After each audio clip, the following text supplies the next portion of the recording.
Hello. और इस management explainer में आप सभी का बहुत बहुत स्वागत है।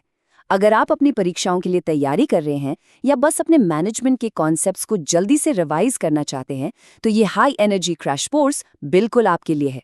अक्सर मोटी मोटी किताबें देखकर घबराहट होती है ना, लेकिन घबराइए मत।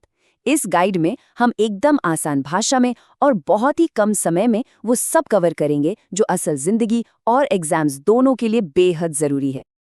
तो चलिए जल्दी से देख लेते हैं कि आज की हमारी रूपरेखा क्या है। हम कुल 6 मुख्य बिंदुओं पर बात करेंगे, मैनेजमेंट के असल मतलब से लेकर इसकी विशेषताओं, उद्देश्यों और इसके अलग अलग स्तरों तक। और हाँ, आखिर में सबसे जरूरी चीज समन्वय यानी कोऑर्डिनेशन। तो बिना समय बर्बाद किए चलिए शुरू करते हैं। भाग 1, अर्थ और मूल अवधारणाएं, नींव को समझना। देखिए, चाहे आप कोई स्कूल चला रहे हों, अपना नया स्टार्टअप शुरू कर रहे हों या फिर घर में कोई बड़ा फंक्शन ही क्यों ना ऑर्गेनाइज कर रहे हों, हर जगह मैनेजमेंट चाहिए।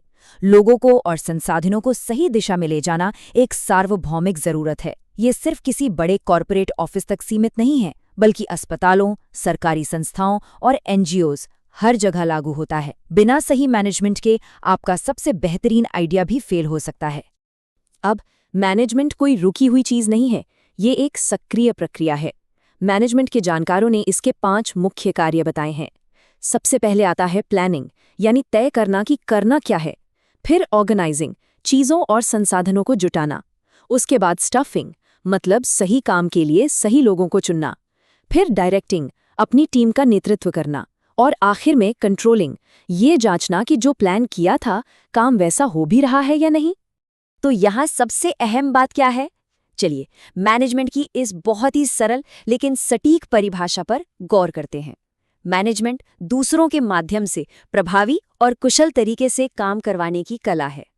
अब इस पूरी लाइन में 2 शब्दों पर सबसे ज्यादा ध्यान देना है, प्रभावी यानी इफेक्टिवली और कुशल यानी एफिशिएंटली। सुनने में ये दोनों बिल्कुल एक जैसे लग सकते हैं, लेकिन मैनेजमेंट की दुनिया में इनमें बहुत बड़ा अंतर है। चलिए इस अंतर को समझते हैं। प्रभावशीलता का मतलब है अपना काम पूरा करना या टारगेट हासिल करना, लेकिन दक्षता का मतलब है काम को सही तरीके से करना, वो भी कम से कम खर्चे और समय में। जरा सोचिए, एक सेल्स टीम को 100 गाड़ियां बेचने का टारगेट मिला, उन्होंने बेच दी, मतलब वो प्रभावी हैं।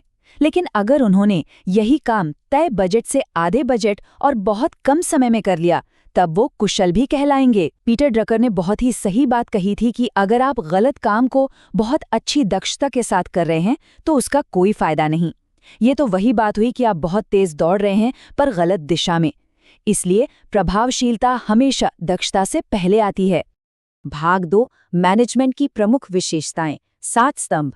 अब जब नींव पूरी तरह से स्पष्ट हो गई है तो चलिए उन 7 स्तंभों पर बात करते हैं जो मैनेजमेंट को इतना गतिशील और जरूरी बनाते हैं। इन्हीं पर किसी भी संस्था का पूरा ढांचा टिका होता है। चलिए इन्हें फटाफट समझते हैं। पहला, मैनेजमेंट हमेशा लक्ष्य उन्मुख होता है, इसका हमेशा एक टारगेट होता है। दूसरा, ये सर्वव्यापी है, यानी हर जगह मौजूद है। तीसरा, ये बहुआयामी है, ये एक ही समय पे काम, लोगों और प्रक्रियाओं को संभालता है। चौथा, ये एक निरंतर चलने वाली प्रक्रिया है जो कभी खत्म नहीं होती। पांचवा, ये एक सामूहिक गतिविधि है, किसी अकेले इंसान का काम नहीं। छठा, ये गतिशील है, मतलब बदलते माहौल के साथ खुद को ढाल लेता है। और सातवां, ये एक अमूर्त शक्ति है, आप मैनेजमेंट को छू नहीं सकते, लेकिन एक सफल संस्था को देखकर उसके शानदार परिणामों को जरूर महसूस कर सकते हैं। भाग 3, मैनेजमेंट के 3 उद्देश्य।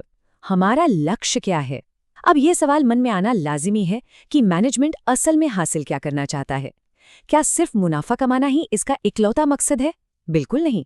इसके उद्देश्यों को हम 3 अलग अलग श्रेणियों में बांट सकते हैं। और ये कॉन्सेप्ट बहुत ही शानदार तरीके से दिखाता है कि एक सफल मैनेजमेंट कैसे संतुलन बनाता है। पहला है संगठनात्मक उद्देश्य, जिसमें बिजनेस को बचाए रखना, मुनाफा कमाना और उसका विस्तार करना शामिल है। दूसरा है सामाजिक उद्देश्य, जैसे समाज को अच्छी गुणवत्ता का सामान देना, सही कीमत रखना और रोजगार के अवसर पैदा करना। और तीसरा है व्यक्तिगत उद्देश्य, अपने कर्मचारियों को सही वेतन, पदोन्नति और नौकरी से संतुष्टि प्रदान करना। जब ये तीनों चीजें एक साथ चलती हैं, तभी कोई संस्था लंबी रेस का घोड़ा साबित होती है। भाग 4, मैनेजमेंट के स्तर, कॉर्पोरेट पदानुक्रम। तो कोई भी संगठन असल में काम कैसे करता है, उसका पूरा ढांचा क्या होता है? हर संगठन में अधिकार और जिम्मेदारियां कुछ विशिष्ट स्तरों में बंटी होती हैं। तो अगर हम लेवल्स की बात करें तो संगठन मुख्य रूप से 3 स्तरों में बटा है: शीर्ष, मध्य और निम्न। टॉप लेवल में सीईओ और डायरेक्टर्स आते हैं। इनका काम नीतियां बनाना और दीर्घकालिक लक्ष्य तय करना है। ये संगठन का विजन बनाते हैं। मिडिल लेवल में डिपार्टमेंट मैनेजर्स आते हैं, जो टॉप लेवल की योजनाओं को लागू करते हैं और ऊपर और नीचे के लेवल्स के बीच एक पुल की तरह काम करते हैं। और अंत में लोअर लेवल में सुपरवाइजर्स होते हैं, जो सीधे ग्राउंड लेवल पर काम करने वाले वर्करों से दैनिक कार्य करवाते हैं। हर स्तर की अपनी एक खास अहमियत है। भाग 5, प्रभावी मैनेजमेंट का महत्व, ये क्यों मायने रखता है? अब थोड़ी वास्तविक दुनिया की बात करते हैं। आखिर ये सब इतना मायने क्यों रखता है? कोई भी संगठन बेहतरीन मैनेजमेंट के बिना क्यों नहीं टिक सकता? सीधी सी बात है, मैनेजमेंट सबके बिखरे हुए प्रयासों को एक दिशा में लाता है, जिससे सामूहिक लक्ष्य पूरे होते हैं।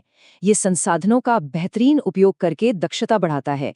ये संगठन को इतना गतिशील बनाता है कि वो बाजार के बदलावों को आसानी से अपना सके।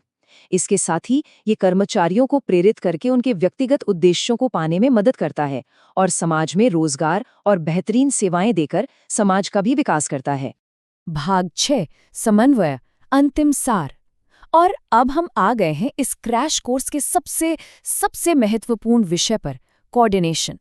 सच मानिए, इसके बिना ऊपर हमने जो भी चर्चा की है, सारी संरचना और सारे स्तर ताश के पत्तों की तरह ढह सकते हैं।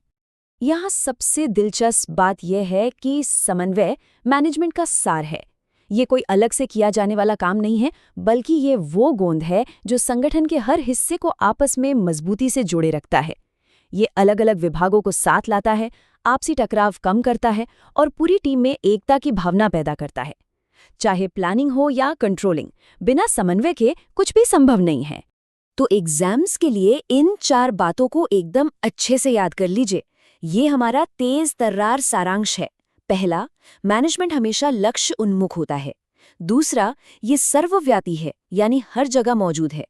तीसरा, ये एक निरंतर चलने वाली प्रक्रिया है। और चौथा, जो सबसे अहम है, समन्वय ही मैनेजमेंट का असली सार है। बस इन 4 बिंदुओं को ध्यान में रखिए और मैनेजमेंट का पूरा कॉन्सेप्ट आपकी मुट्ठी में होगा। चलिए अंत में एक सवाल के साथ आपको छोड़ के जाते हैं। यदि समन्वय मैनेजमेंट का असली सार है, तो आज हमारे आसपास के संगठनों में विभिन्न विभाग कितनी अच्छी तरह से समन्वित हैं। जरा सोचिएगा, अगली बार जब भी आप किसी बैंक, सरकारी दफ्तर या बड़े अस्पताल में जाएं, तो उसे इसी नए नजरिए से देखने की कोशिश कीजिएगा कि वहां विभागों के बीच कैसा तालमेल है। इस एक्सप्लेनर में हमारे साथ जुड़ने और इन जरूरी अवधारणाओं को समझने के लिए आपका बहुत बहुत धन्यवाद।